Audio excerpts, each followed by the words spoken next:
Dernière présentation de la matinée, donc j'appelle Mathieu Abella pour voilà, nous restituer quelques résultats d'essai sur les combinaisons date de semis, gamme de précocité variétale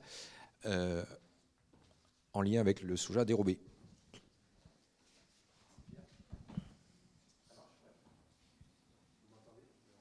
Non. Appuie sur le bouton. C'est mieux comme ça.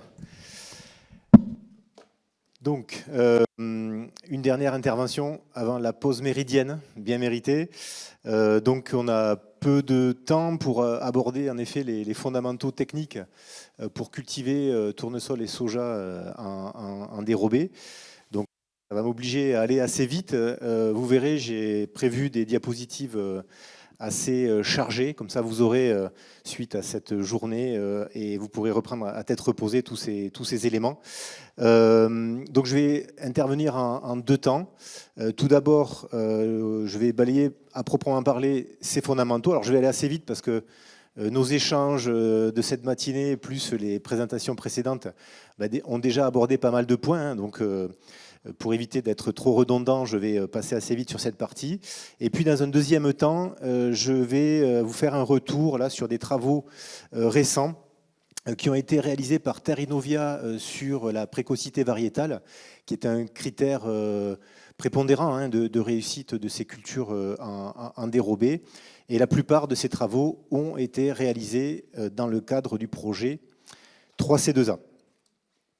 Alors, un premier message que je voulais partager avec vous aujourd'hui, on en a déjà parlé, cultiver du tournesol ou du soja en dérobé nécessite d'anticiper.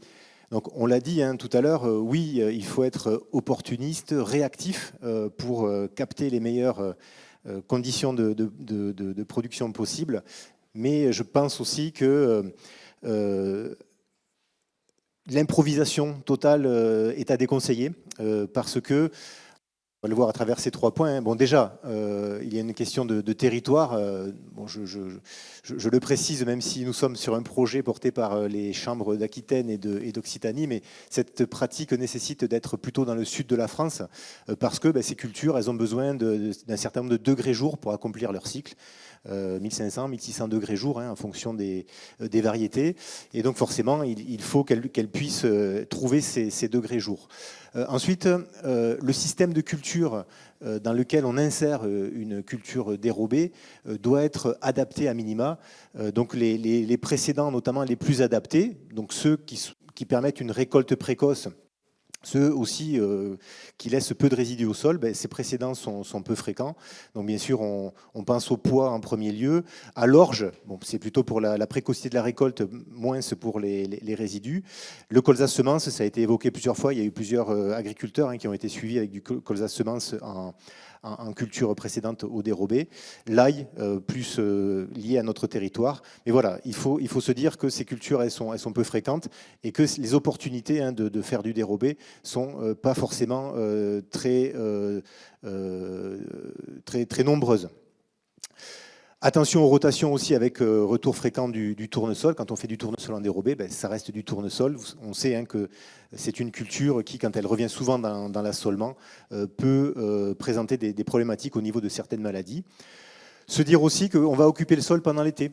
Et donc, quand on veut gérer agronomiquement des adventices difficiles pendant cette période, par exemple intervenir mécaniquement sur des vivaces ou sur des adventices estivales difficiles, eh bien, on ne peut pas le faire. Donc ça, c'est aussi à intégrer dans le raisonnement. Le choix des parcelles, c'est revenu sur le tapis aussi plusieurs fois. Le message que nous délivrons dans l'Institut, c'est que pour ces cultures, pour le tournesol et le soja, l'irrigation est indispensable et aussi très important de se positionner sur des parcelles avec une réserve hydrique élevée ou favorable.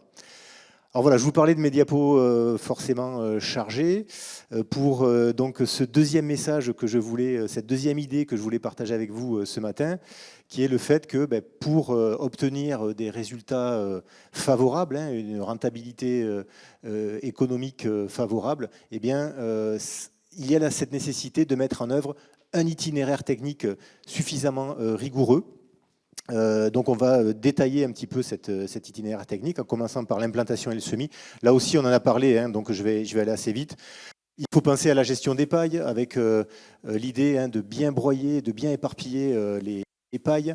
La préparation, donc trouver ce compromis dont on parlait tout à l'heure entre le fait d'assurer un minimum de terre fine, ça c'est pour le tournesol, ou un lit de semences suffisamment nivelé, c'est plutôt pour le soja, sans travailler le sol, parce que le travail du sol, c'est aussi assécher ce sol et mettre en difficulté les premières phases du cycle des cultures. Une petite parenthèse aussi, un retour d'expérience. 2020, donc on avait des essais de tournesol dérobé prévus donc, au niveau de l'Institut, dans l'Aude. Eh bien, on a été plutôt embêté par un sol trop humide à préparer. Il avait plu juste avant les récoltes. Et donc, on a eu une intervention pour préparer cet essai dans des conditions trop humides, donc avec un lissage qui s'est effectué et derrière des enracinements de tournesol qui étaient très mauvais. Donc voilà, le cas général, c'est gérer la pénurie d'eau, mais aussi il faut faire attention de ne pas travailler dans des conditions trop humides pour pénaliser l'enracinement des cultures. Donc, bien sûr, semer, c'est le troisième point, le plus rapidement possible après la récolte du précédent. Donc pareil, ça a été dit, pour profiter de l'humidité résiduelle. Donc vous avez ce tableau, votre regard se porte sur la droite de l'écran, où on a les dates de semis conseillées. Donc là, c'est pour l'espèce tournesol en dérobé, donc avec des dates très précoces. Les variétés précoces, donc semi-conseillées jusqu'au 25 juin dans le sud-ouest, colonne du milieu qui nous intéresse. Et pour les variétés très précoces, jusqu'au 1er juillet et possible jusqu'au 5 juillet.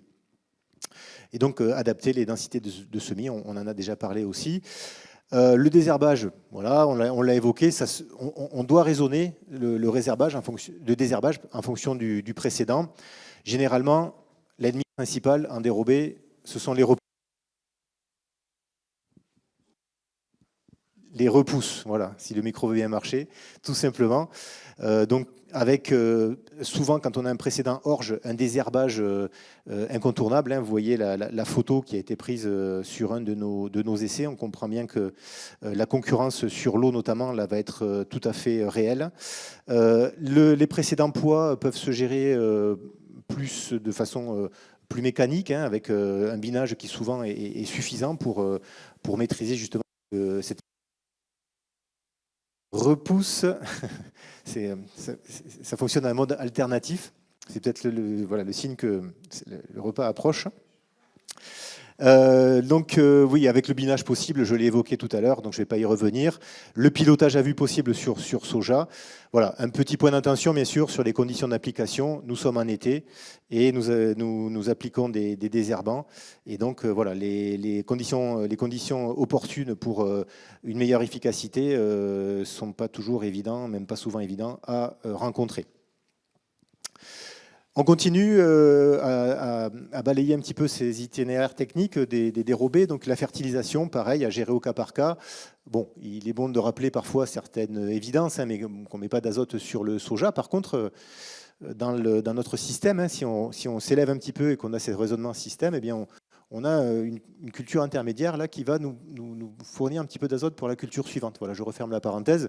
Pour le tournesol, on raisonne l'apport par rapport à la culture précédente, donc avec les distinctions que j'évoquais tout à l'heure. On a des précédents pour lesquels on n'a pas besoin d'amener d'azote, poids notamment, et à contrario des orges à fort rendement, et en plus quand on restitue les pailles, qui nous obligent en quelque sorte à mettre un peu d'azote sous peine de pénaliser le tournesol. L'inoculation du soja, je vous renvoie à nos guides culture, c'est exactement les mêmes règles qu'en culture principale. On arrive déjà à la récolte. Donc on vise une récolte avant mi-octobre. Là, je rebondis sur la question qui a été posée juste avant. Oui, réussir un dérobé, c'est aussi réussir à récolter suffisamment tôt. Alors pourquoi ? Parce que à partir de cette période-là, les derniers points d'humidité sont vraiment très longs à perdre. Et puis, on peut avoir aussi une dégradation constatée sur la qualité des graines. On parlait tout à l'heure de l'acide oléique sur le tournesol. Et puis aussi, il y a le risque de pénaliser le sol, la structure du sol pour la culture suivante si on pratique une récolte sur des conditions de sol trop humides. Donc on récolte sur un sol ressuyé. On peut récolter, alors là vous allez peut-être bondir sur vos chaises, mais c'est techniquement possible à partir de 18% d'humidité pour tournesol, 20% pour soja. C'est techniquement possible, mais là il y a autre chose qu'il faut anticiper, c'est le séchage de ces graines, bien sûr, parce qu'à ces taux d'humidité-là, ça ne va pas tenir très longtemps dans les silos, et donc on doit anticiper le besoin de séchage. Donc, pour information, ce sont des données qui sont toujours très compliquées à avoir, mais ça, c'est ce qu'on publie dans notre guide tournesol actuel. Donc c'est indicatif, c'est très volatile aussi ces prix-là, mais vous voyez que les frais de séchage, ça peut s'envoler assez haut selon le taux d'humidité. En tout cas, il faut l'intégrer dans le calcul économique, ça a été dit aussi tout à l'heure. Je continue à balayer donc ces itinéraires techniques. Maintenant, j'arrive sur deux éléments importants pour lesquels j'ai dédié une diapositive spécifique. Donc, on va commencer par l'irrigation. Que dire sur l'irrigation, sinon que cette année, le message va résonner un petit peu fort, parce que certes, il a plu de façon normale au mois de mai, mais voilà, on le sait tous, on est sur une année où les réserves sont très faibles et on aura des restrictions. Donc, pour autant, voilà, je maintiens ce message qui est de dire que pour nos oléagineux endérobés, donc tournesol et soja, l'eau est un facteur essentiel, discriminant. Ça a été beaucoup dit aussi dans les résultats que vous avez présentés tout au long de la matinée. Sans un minimum d'eau, sans un minimum d'irrigation, on a des résultats qui sont médiocres. Et puis là, vous avez sur cette diapo les conseils, bien sûr, pour irriguer dans les meilleures conditions ces cultures. Donc le tournesol, on sécurise la levée si besoin avec un tour d'eau. Et puis après, en fonction du volume dont on dispose, on peut positionner 2 ou 3 tours d'eau en encadrant la floraison. Voilà, c'est un petit peu la règle pour le tournesol. Pour le soja, même histoire pour le fait de sécuriser la levée. Et puis après, on va, à partir du début de floraison, mettre un tour d'eau tous les 8-10 jours, en fonction bien sûr des besoins au niveau de la réserve hydrique du sol. En tout cas, tous les 8-10 jours jusqu'à un mois avant la récolte, ce qui nous amène quand même à fin septembre, très tard dans l'année. Et puis voilà, donc j'ai mis... que les enseignements du projet 3C2A corroborent tout à fait ces éléments que nous avons sur l'irrigation. Des besoins en eau indicatifs qui dépendent beaucoup, bien sûr, de la pluvieux observée pendant l'année, mais qui sont bien sûr plus élevés sur soja que sur tournesol. Alors, deuxième élément de l'itinéraire technique très important et qui hérite d'une diapositive spécifique, c'est donc le critère de précocité variétale. On va commencer par le tournesol. Donc le choix variétal, bien sûr, est prépondérant pour sécuriser la récolte. Et en premier lieu, bien sûr, on va travailler en dérobé avec des variétés très précoces ou des variétés précoces. On peut aussi s'intéresser, donc on l'a évoqué tout à l'heure et j'ai mis une belle photo de Sclérotinia sur capitule, dans les zones donc on évoquait, avec des tendances de fin de cycle plus humides, on peut aussi s'intéresser à la sensibilité de la variété au Sclérotinia capitule. Donc ça, c'est des choses qui sont évaluées et pour lesquelles on peut trouver donc une information précise. Mais, et de loin, et de très loin même, le critère numéro 1, c'est la précocité variétale. Donc, ça ne vous a sûrement pas échappé que le tournesol gagne du territoire vers le nord de la France. On le voit de plus en plus dans des zones septentrionales.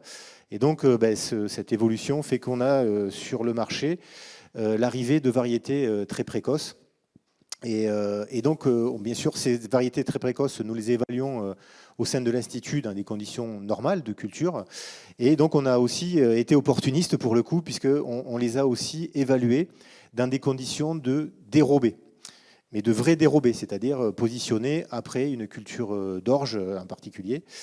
Et donc cette évaluation donc, de ces variétés très précoces en dérobé, on l'a fait pas très loin d'ici, dans l'Aude, donc en 2021 et 2022. En plus, on a eu de la chance parce que on était sur 2 années très tranchées, hein, ça a été aussi largement dit ce matin. Vous voyez les besoins d'irrigation qui sont très très différents en 2021 et 2022, qui montrent aussi la pluviométrie reçue au cours de ces 2 années, voilà, qu'elle était très différente. Et donc on a... Je ne vais pas rentrer dans le détail, bien sûr, par manque de temps, mais ça, c'est des éléments que vous pouvez retrouver sur des articles que nous avons publiés ou sur nos newsletters. En tout cas, on a évalué cette série de variétés très précoces dans des conditions de dérobé, et on a obtenu, donc là, c'est un exemple d'un critère évalué, donc qui est l'indice de rendement, sur ces variétés très précoces.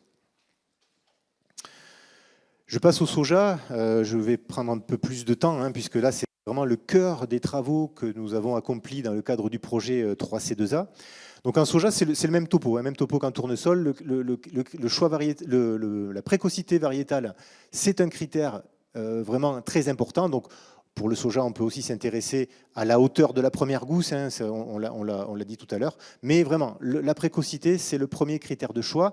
Et voilà, quand vous ouvrez nos guides culture, hein, j'avais prévu de vous le montrer comme ça, mais je l'ai oublié sur le bureau, peu importe. Mais le guide culture à la page dérobée, ben vous trouvez ce tableau qui vous indique que pour voilà, dans le sud-ouest, pour un groupe de précocité 1 ou 0, c'est inadapté en dérobé, où il faut semer vraiment très très tôt. Et puis au pire du pire, jusqu'au 5 juillet pour les groupes de précocité, enfin les variétés les plus précoces, donc les groupes double 0 ou triple 0. Et quand le projet donc, a été mis en place, eh bien, on s'est posé des questions par rapport à ce tableau, notamment parce que du matériel génétique est arrivé depuis les travaux que Vincent évoquait tout à l'heure en 2008-2010, qui sont à l'origine de ces préconisations que vous trouvez aujourd'hui sur nos guides. Voilà, on se disait, il y a des nouvelles variétés, il y a le changement climatique qui est indiscutable et prégnant. Bon voilà, est-ce qu'on peut repousser ses limites? En d'autres termes, est-ce que ces variétés très précoces, on peut les semer un peu plus tard? Et puis, soyons audacieux, est-ce qu'on peut aller avec des variétés de groupe 1, de groupe 0, et puis finir le cycle, hein. C'est donc tout le travail qui a été mené dans le projet 3C2A.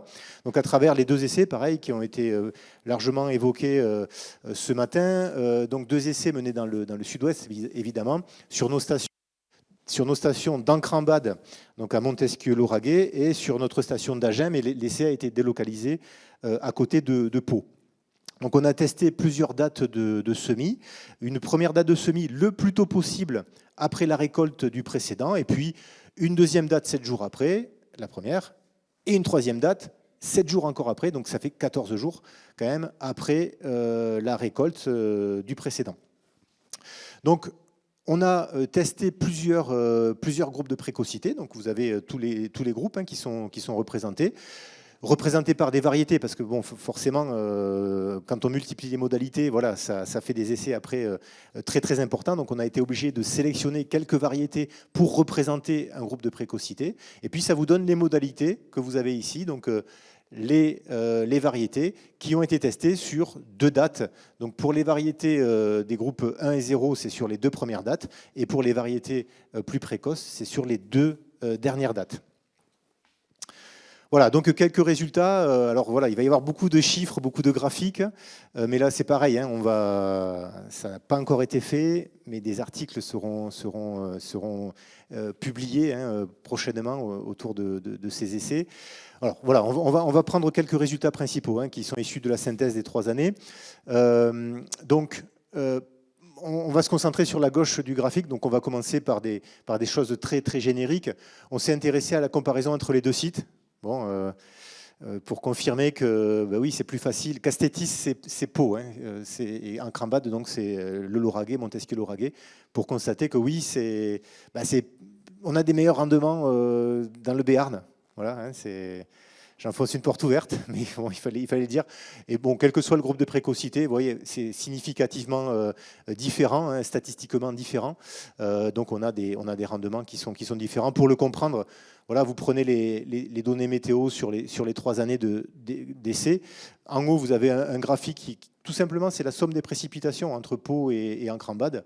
Vous voyez, hein, en bleu pot et en jaune, en orange encrambade. Et puis là, c'est le nombre de jours de pluie supérieur à 1 mm. Voilà, ça parle de soi-même, il n'y a même pas besoin de commenter.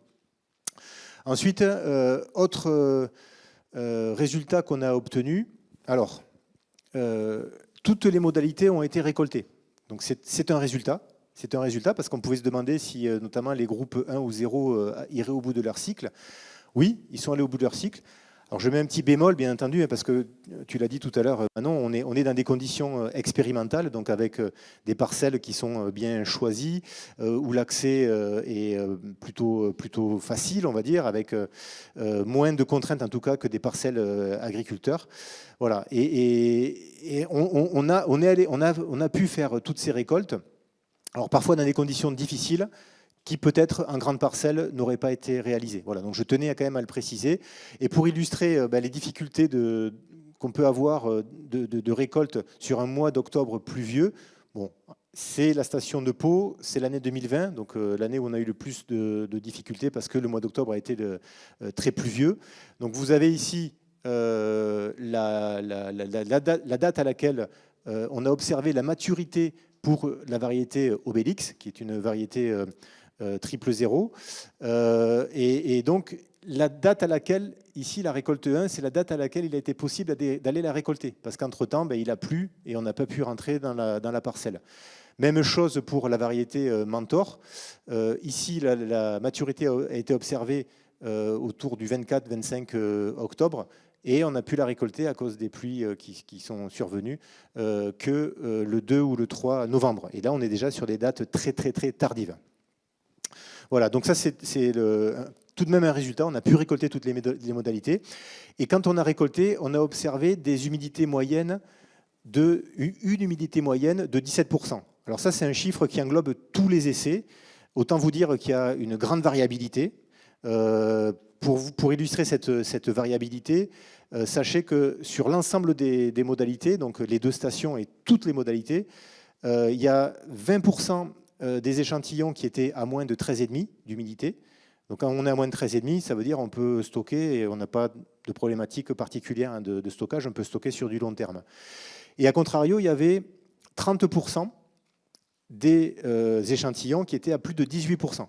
Alors là, c'est le grand écart inverse, hein, c'est-à-dire que plus de 18% d'humidité, quand on récolte à ce niveau, ça oblige à mettre en œuvre un séchage énergivore, mais en tout cas un séchage très important après la récolte, quoi.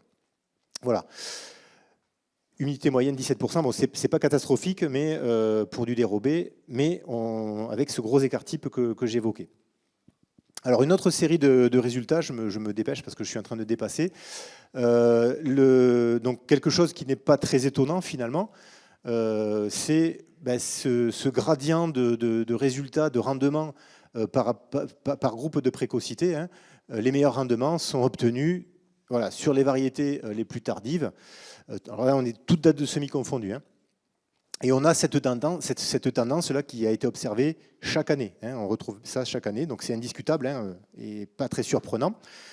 Ce qui est surprenant, par contre, c'est ce deuxième graphique, hein, parce que quand on s'intéresse aux résultats variété par variété, donc là, par exemple, vous avez Palador en bleu et ainsi de suite. Quand on s'intéresse aux résultats variété par variété, on a certes une très légère diminution du rendement quand on retarde la date de semis, donc de 7 ou de 14 jours, mais alors ça baisse de 0 à 8%, mais ce n'est pas statistiquement significatif. Il y a une légère tendance, mais quand on applique nos méthodes statistiques, on ne peut pas dire que c'est statistiquement différent. Alors, dernière diapo par rapport à ces résultats. Donc, alors ça c'est en lien avec ce qu'on vient de voir. Hein. Donc, un semis tardif, et puis c'est aussi en lien avec le comportement de l'espèce soja. Donc, un semis tardif, ça réduit le nombre de jours nécessaires pour que le soja accomplisse son cycle. Et ça le réduit de 1 à 5 jours en moyenne. Parce que le soja, on le sait, donc bien sûr, il y a la somme de température qui est importante pour faire avancer la plante, mais il y a aussi la photopériode. Et voilà, plus on sème tard et plus le soja donc, est sensible à cette photopériode, qui fait qu'il accélère son cycle de 1 à 5 jours et donc flashback sur la diapo précédente, sans altérer significativement le rendement. Il y a une légère tendance, mais on n'a pas de diminution significative. Oui, alors quelque chose par contre qui nous a un peu surpris, mais bon, les chiffres sont ce qu'ils sont. On n'a pas mis en évidence d'effet de la date de semis et du groupe de précocité sur l'humidité à la récolte. C'est-à-dire que là, c'est ces graphiques-là qui l'illustrent. Hein, la date de semis, donc par exemple pour Mentor, vous avez les 2 dates de semis. Pour Palador, vous avez les 2 dates de semis. Donc la date de semis n'est pas discriminante sur le taux d'humidité observé à la récolte. Et en plus de ça, le groupe de précocité non plus. On n'a pas d'écart entre les groupes de précocité. Surprenant. Surprenant, mais factuel. Donc, alors, pour être tout à fait complet quand même, hein, sauf sur le groupe 0, mais bon, on soupçonne quand même un effet plutôt variétal de SPIDA qui, renseignement pris auprès de mes collègues du service variété, est quand même une variété, bon déjà qui est un fin de groupe 0, donc plutôt à classer avec Palador dans le groupe 1, et puis une variété qui a des grosses graines aussi, peut-être sur des récoltes tardives, surtout quand il pleut, se réhumecte un petit peu et a du mal à ressécher derrière. Voilà, donc des explications qui font que je peux fournir sur le fait que SPIDA est un petit peu comment dire, sort du lot des résultats qu'on obtient sur ce critère humidité. Voilà, et puis pour finir, des écarts de maturité. Alors vous vous rappelez, non, vous vous rappelez pas parce que je ne l'ai pas dit, je suis passé tellement vite tout à l'heure que je n'ai pas dit que les résultats de nos travaux de 2008-2010 montraient que pour chaque jour perdu au semis, on perdait 4 jours à la récolte. D'où l'intérêt de semer très très vite après la récolte du précédent. Chaque jour qu'on perd au semis du dérobé, ben on en perd 4 à la récolte. Ben, on a refait ce calcul. Hein. Alors, c'est à préciser, mais en tout cas, dans nos essais, dans le contexte de 2019 à 2021, on est inférieur à ces 4 jours. On est inférieur à ces 4 jours, on est aux alentours de 2. Voilà, on n'a pas d'effet significatif du groupe de précocité. Voilà, mais en tout cas, il semble que le soja a tendance à rattraper un petit peu ce décalage, c'est-à-dire qu'on n'est plus sur un rapport de 1 à 4 jours, mais plutôt de 1 à 2 jours. Bon, c'est à préciser parce qu'il y a des grosses variations quand même qui sont observées selon les variétés, selon les années. On va creuser ce sujet. Voilà, mais il semble que, et c'est peut-être lié aussi au somme de température qu'on a à l'automne, mais que ce chiffre est un petit peu à modérer, à diminuer par rapport à ce qui était annoncé jusque-là. Allez, je termine. Pareil, hein, on l'a évoqué tout à l'heure, ce type de tableaux, de documents qui sont disponibles, à partir desquels nous faisons des publications, des articles régulièrement. Mais oui, le dernier message, c'est avant de se lancer dans le dérobé, une approche économique est indispensable. Donc là, c'est le tableau pour 2023 que Vincent a réalisé. On n'est plus dans le contexte 2022. Voilà, déjà, c'est ce qu'on peut dire.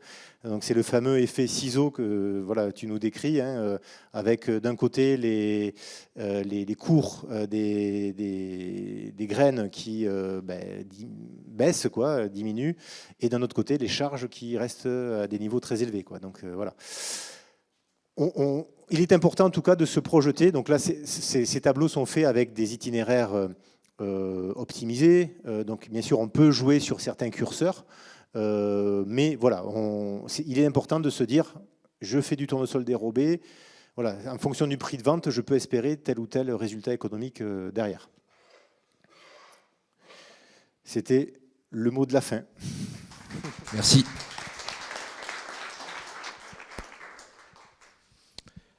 Alors, voilà, 2 questions. Donc Sylvain et Christelle avant d'aller déjeuner. Merci, oui, Sylvain Doublet, Solagro. Une question sur la gestion des pailles. Tu as dit que l'idéal, c'est finalement de les éparpiller, de déchaumer et d'éparpiller les pailles. On a vu dans les contextes de semi-direct, certains agriculteurs nous dire que l'idéal, ce serait peut-être aussi de laisser les pailles hautes et ensuite de semer le soja en direct, puis ensuite de remettre les pailles par-dessus et faire une sorte de mulch en fait, qui limiterait aussi l'évapotranspiration. Est-ce que ça peut être une modalité ou est-ce que c'est trop compliqué ou pas adapté au dérobé? Non, oui, oui, effectivement, c'est des choses qu'on entend. Oui, tu vas faire de couper plus haut et de laisser les chaumes beaucoup plus haut.